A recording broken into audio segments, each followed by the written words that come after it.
ഇറങ്ങിക്കളയരുത്. ഇവിടെ അത്യാവശ്യം പ്രേതങ്ങളൊക്കെ ഉള്ളതാ. 4 ചുമകൾക്കിടയിൽ വരുമ്പോഴാ നമ്മളൊരു മനുഷ്യനാവുന്നത്.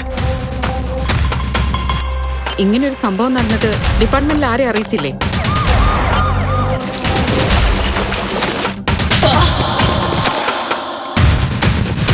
எனக்கு தெரிஞ்ச நிறைய பேருக்கு பகலை விட ராத்திரியை தான் ரொம்ப பிடிக்கும். ஏன்னா ராத்திரி அப்படிங்கிற அந்த இருட்டோட திரையில தான் அவங்களோட உண்மையான முகம் உலகத்துக்கு தெரியாம போயிடும். ഇന്നൊരു ദിവസം, ഒറ്റ ദിവസം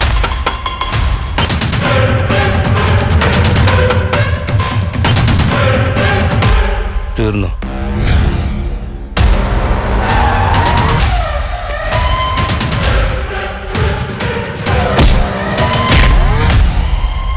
വെടിച്ചില് പോലൊരു പെണ്ണ് പെട്ടെന്ന് എങ്ങനെ പടാകാം?